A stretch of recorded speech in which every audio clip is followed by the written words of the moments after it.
ಇದು ಆರೆಂಜ್ ಮೋಲ್ಡಾ? ನಮಸ್ಕಾರ, ನಾನು ಲಿಖಿತಾ, ಮೈಸೂರಲ್ಲಿ organic western mushroom farming and training ನಡೆಸ್ತಾ ಇದ್ದೀನಿ. ಸೊ ಅದು ಆರೆಂಜ್ ಮೋಲ್ಡಾ? ಖಂಡಿತ ಅಲ್ಲ, ಅದು ಮಿಸ್ಟೇಕ್ ಆರೆಂಜ್ ಮೋಲ್ಡ್ ಅಂದ್ಕೊಳ್ಳೋದು. ಆ್ಯಕ್ಚುಲಿ ಅದು ಬಂದಿರೋದು ವಾಟರ್ ಕಂಟೆಂಟ್ ಜಾಸ್ತಿ ಆಗಿರೋದ್ರಿಂದ. ಈಗ ನಾವು ವುಡ್ ಪೆಲೆಟ್ಸ್ದು ಬೆಡ್ ಮಾಡ್ತೀವಿ, ಇದಕ್ಕೆ ಹಾಟ್ ವಾಟರ್ ಹಾಕ್ತೀವಿ, ಆವಾಗ ಬರುತ್ತೆ.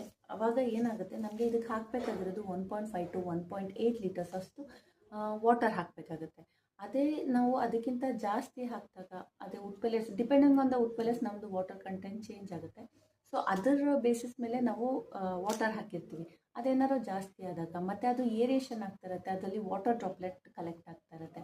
ಸೊ ಅದು ಜಾಸ್ತಿ ಆದಾಗ ಮತ್ತು ಟೆಂಪ್ರೇಚರ್ ಜಾಸ್ತಿ ಆದಾಗ ಪ್ರೆಷರ್, ಆ ಎಕ್ಸ್ಟರ್ನಲ್ ಪ್ರೆಷರ್ ಇರುತ್ತಲ್ಲ, ಪಕ್ಕ ಈಗ ಡಾರ್ಕ್ ರೂಮಲ್ಲಿ ಪಕ್ಕ ಪಕ್ಕ ಪಕ್ಕ ಇಟ್ಟಿರ್ತೀವಿ ಬೆಡ್ಸು, ಅದರಿಂದ ಕಂಪ್ರೆಷನ್ ಇರುತ್ತೆ. ಸೊ ಆ ರೀಸನ್ಸಿಂದ ನಮಗೆ ಈ ಥರ ಆರೆಂಜ್ ಕಲರ್ದು